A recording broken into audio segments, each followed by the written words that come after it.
아이를 키우는 부모님들에게 이런 질문을 하면은 대부분 같은 대답을 합니다. 내 생명을 바꿀 수 있는 사람이 있다면 누구입니까? 내 생명과도 아낌없이 바꿀 수 있는 사람이 있다면 누구입니까? 라고 질문을 하면 거의 모든 부모님들은 주저하지 않고 내 자녀라고 대답을 합니다. 실제로 부모가 자식들을 살리기 위하여서 자신의 생명을 내어놓은 이야기들은 지금 우리 주변에서도 종종 볼 수가 있어요. 저도 학교 다닐 때 어쩌다 어머니 아버지 이야기가 나왔는데 어떤 친구가 이런 이야기를 하더라고요. 같이 차를 타고 가고 있었대요. 뭐 어딜 가는지는 모르겠지만 같이 차를 타고 가고 있는데 사고가 난 거예요. 근데 사고가 난 것도 중요한데 그 사고가 나는 과정에서 크게 사고는 안 났는데 차와 차가 이렇게 부딪히는 사고가 났는데 그 상황 가운데에서 자기가 깜짝 놀랐다라는 거예요. 우리 아빠 그런 사람 아닌 줄 알았는데 차를 기어코 계속 돌리더래요. 이쪽에는 딸이 타고 있으니까 아빠가 타고 있는 이쪽으로 박으라고 기어코 계속 돌려서 그쪽으로 박더래요. 그래서 자기가 크게 다치지 않았노라고 이렇게 얘기한 이야기를 들었어요. 여러분, 본능이죠. 이거는 본능입니다. 부모는 본능적으로 자녀를 먼저 살리려 합니다. 그것이 부모의 사랑 아니겠습니까? 그런데 오늘 본문의 얘기는요, 오늘 본문의 말씀은요, 부모가 자식을 사랑하는 범위를 넘어서는 이야기를 하고 있어요.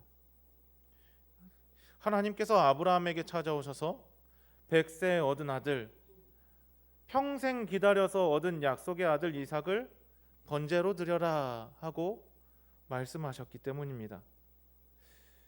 부모라면 가장 지키고 싶은 존재인데 그런 존재를 하나님 앞에 드리라는 명령이었어요. 도대체 왜 하나님은 이런 명령을 하셨을까요? 오늘 말씀을 통하여서 하나님께서 왜 이러한 시련을 그리고 이러한 시험을 허락하셨는지, 그리고 그 시험 가운데 우리가 믿는 하나님이 어떤 분이신지를 분명히 깨닫게 되는 은혜의 시간이 되시기를 주님의 이름으로 소망합니다. 우리가 첫 번째 함께 살펴보도록 하겠습니다. 같이 읽어보도록 하겠습니다. 하나님은 우리의 믿음을 시험하십니다.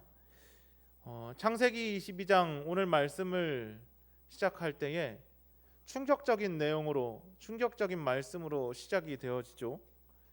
100세 얻은 아들, 아까도 말씀드렸지만 그 아들 이삭을 번제로 드리라는 하나님의 명령으로 시작하기 때문입니다.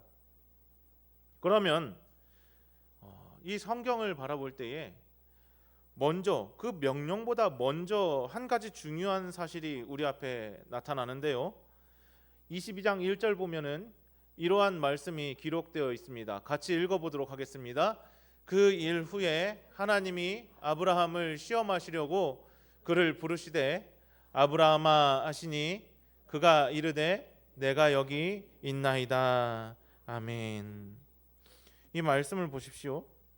하나님께서 아브라함을 부르신 이유에 대하여서 성경이 처음부터 이게 뭐라고 얘기하고 있어요? 뭐 하려고 부르셨다고 그랬어요? 시험. 그렇습니다.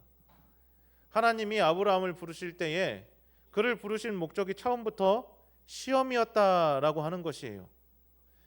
그런데 말씀을 읽는 우리들은 이걸 알아요. 그런데 당사자인 아브라함은 이것이 시험이구나라는 것을 알고 있습니까? 꿈에도 모르고 있죠. 전혀 모르고 있는 상황입니다. 전혀 이 사실을 알지 못해요. 그러니까 아브라함은요, 이유도 듣지 못한 채 하나님의 명령만 받은 것입니다. 하나님께서 무엇을 하실지도 또 왜 이런 명령을 주셨는지도 전혀 알 수 없는 상황에서 아브라함은 믿음으로만 응답해야 되는 상황 앞에 놓여 있습니다. 이처럼 믿음이라 하는 것은 이해할 수 없는 순간에도 하나님을 신뢰하면서 걸어가야만 하는 것임을 우리가 말씀을 통하여서 생각해 볼 수가 있습니다. 그런데 하나님께서 왜 하필 이삭을 콕 집어서 이삭을 이야기를 하셨을까요? 22장 2절에 보면은 같이 읽어보도록 하겠습니다. 여호와께서 이르시되 내 아들 내 사랑하는 독자 이삭을 데리고 모리아 땅으로 가서 내가 내게 일러준 한 산 거기서 그를 번제로 드리라. 아멘. 22절 말씀을 읽다 보면은 하나님께서 일부러 이야기를 하시는 것 같아요. 일부러 이삭에 대하여서 콕 집어서 이야기하시는 것 같아요. 한마디 한마디 이렇게 덧붙이셔요. 뭐라고 합니까? 내 아들, 내 사랑하는 독자, 그리고 마지막에는 이삭, 이렇게 이야기를 하셔요. 계속 강조를 하시는 거죠. 네. 네가 사랑하는, 그리고 네 아들 독자, 그 이삭 말이다. 이 친구를 바쳐라. 하나님께서 아브라함의 마음을 모르실까요? 아브라함이 이삭을 얼마나 사랑하는지, 그 가정에서 얼마나 그 가정에서 이삭이 웃음덩어리인지 복덩어리인지 알지 못하실까요? 하나님께서 주셨잖아요. 하나님께서는요, 이삭이 아브라함에게 어떤 존재인지 이미 누구보다 잘 알고 계셨습니다. 이삭이 100세에 얻은 기적 같은 아들이고 오랫동안 기다려서 얻게 된 하나님의 약속이었는데, 더 나아가 하나님께서는 이 이삭을 통하여서 언약을 이어가시겠다라고 말씀을 하셨습니다. 그렇다면은 이삭을 번제로 드리라는 명령은 아브라함이 받아들이기에 어떻겠습니까? 첫 번째, 이 귀한 아들을 왜 바치라고 하시는가? 두 번째, 이 아들을 통하여서 하나님께서는 분명히 언약을 이어가신다고 하였는데 이 아들을 드리라는 말은 그러면은 그 언약이 이제는 나에게서, 하나님과 나와의 관계에서 끊어지는 것인가? 하나님께서 이 언약을 끊으시려고 하시는 것인가? 이 의구심이 들게 하는 그런 명령이 아니겠습니까? 아브라함에게는 아들을 바치라 하는 이 명령이 절대 그냥 단순한 명령이 아니었다라는 것입니다. 하나님의 약속이 끊어지는 것처럼 느껴지는, 그렇게 보이는 명령이었다라는 것이에요. 그래서 이 시험은 아브라함에게 있어서 사랑하는 아들을 포기할 수 있느냐, 이 정도의 질문에서 멈추는 것이 아니라요, 내 약속보다도 나를 더 신뢰하느냐 하는 믿음의 질문이었다라는 겁니다. 그러한 시험이었다라는 겁니다. 듣기만 해도 어려운 시험 아닙니까? 그러나 하나님의 의도는 약속을 거두시려고 하는 것이 아니라 약속을 주신 하나님을 끝까지 신뢰하는 믿음을 아브라함 안에서 드러내고자 하셨다라는 것을 우리가 말씀을 통해서 바라볼 수가 있습니다. 여러분, 우리도 때때로 이해할 수 없는 시험을 만날 때가 있죠.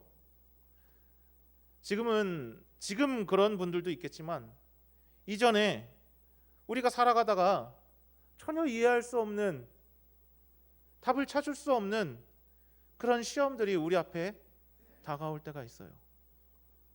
그런 시험들을 하나님께서 우리에게 허락해 주실 때가 있어요. 그때 우리는 하나님께 무엇라고 질문하십니까? 하나님께 무엇라고 기도하십니까? 하나님, 왜 하필 이런 일이 나에게 일어나야 됩니까? 왜 하필 접니까? 하나님, 이유가 무엇입니까? 라고 묻지 않습니까? 그런데 오늘 말씀은 이 질문에 대하여서 조금 더 깊이 믿음으로 생각하고 반응하도록 인도합니다. 왜 이런 시험이 나에게 왔는가라고 하는 그 질문보다 나는 이 시험 속에서도 하나님을 신뢰하고 있는가를 돌아보게 한다라는 것이죠. 믿음은 모든 상황을 이해하는 능력이 아니라 이해할 수 없는 상황 속에서도 하나님은 신실하시고 하나님은 정직하시고 하나님은 전능하신 분이다라는 것을 붙드는 것입니다. 사랑하는 성도 여러분, 우리도 아브라함처럼 시험의 이유는 다 알지 못해도, 그 시험이 왜 우리에게 왔는지는 다 알지 못하더라도 약속을 이루시는, 그리고 신실하신 그 하나님을 신뢰하면서 믿음의 걸음을 끝까지 걸어가는 주님의 거룩한 성도들이 되시기를 주님의 이름으로 축원합니다. 두 번째로는 같이 읽어보도록 하겠습니다. 하나님은 가장 중요한 순간에 친히 준비하십니다. 아멘. 어쨌든 하나님께서 이해하지 못할 질문 그리고 이해하지 못할 시험을 아브라함에게 주셨어요. 아브라함은 그 다음날 아침에 일찍 일어나서 하나님 말씀에 순종하기 위하여서 길을 나섰습니다. 그리고 하나님의 명령에 순종하여서 모리아 산에 올라간 거죠. 모리아 산이 어디일까요? 지금 우리가 쉽게 이해할 수 있는 장소를 콕 집자면은 이스라엘의 황금돔 사원이라고 있어요. 그곳이 바로 모리아 산이라고 보시면 되겠습니다.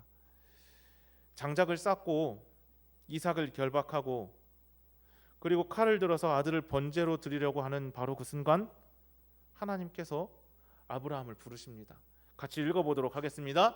여호와의 사자가 하늘에서부터 그를 불러 이르시되 아브라함아 아브라함아 하시는지라 아브라함이 이르되 내가 여기 있나이다 하매 사자가 이르시되 그 아이에게 내 손을 대지 말라 그에게 아무 일도 하지 말라 내가 내 아들 내 독자까지도 내게 아끼지 아니하였으니 내가 이제야 내가 하나님을 경외하는 줄을 아노라. 아멘.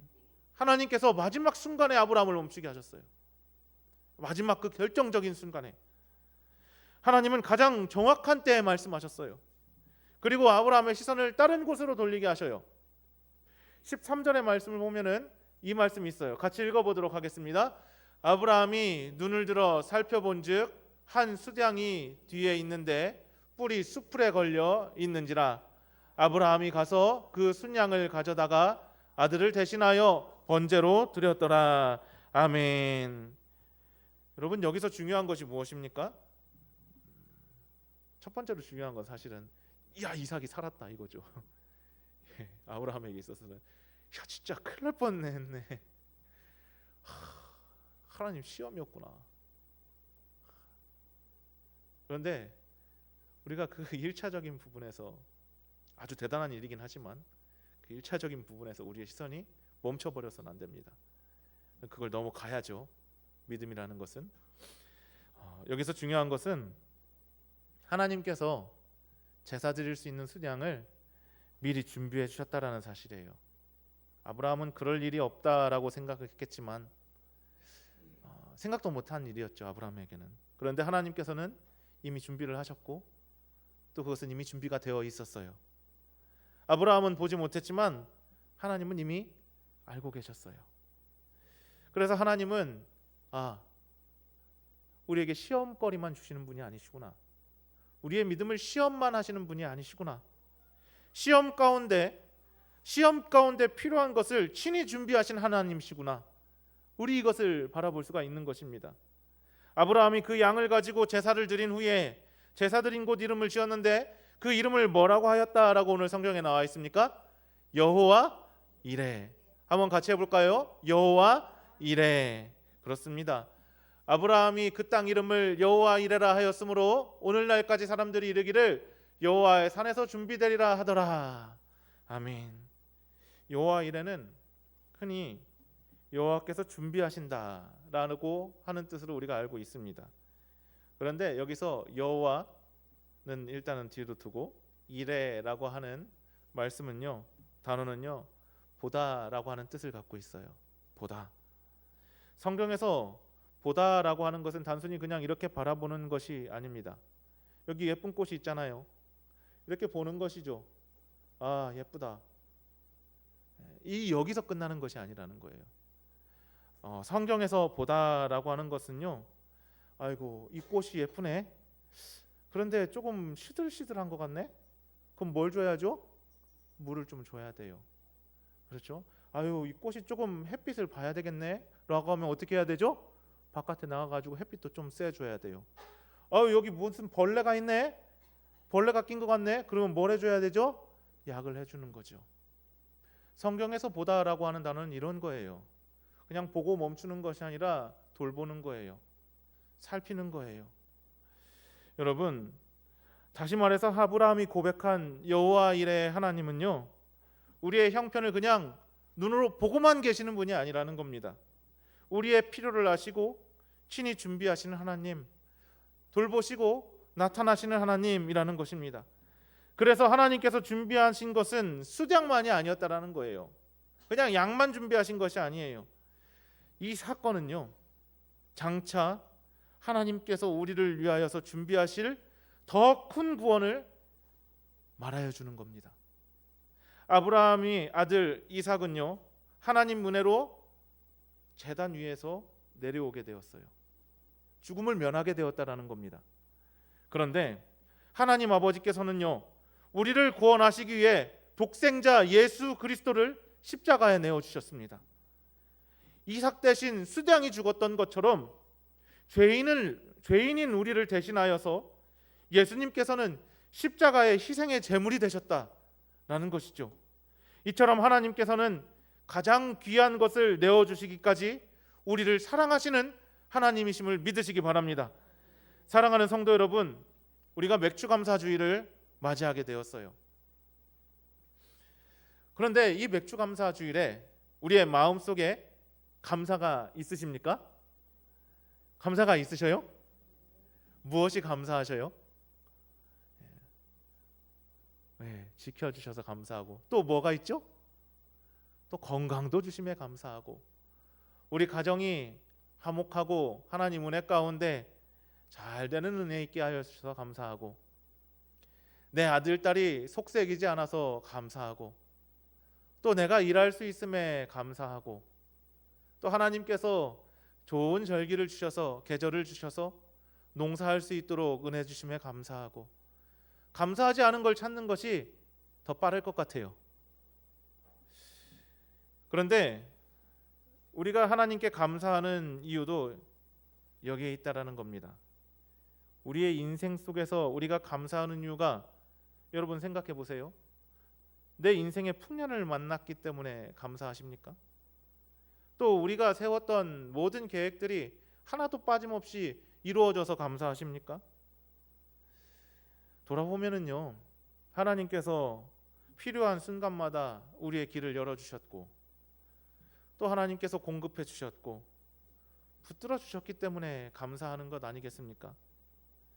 때로는 그 순간 보이지 않았지만 지나고 나서야, 야, 이것이 하나님의 은혜였구나, 하나님께서 이미 준비하고 계셨구나 하고 고백되는 일들이 우리 삶에도 얼마나 많습니까?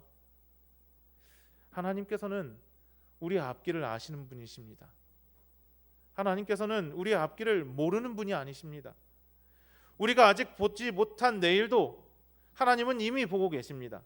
우리가 아직 만나지 못한 피로도 하나님께서는 이미 알고 계십니다. 그러므로 두려움보다 하나님의 신실하심을 신뢰하는 저와 여러분 되시기를 주님의 이름으로 소망합니다.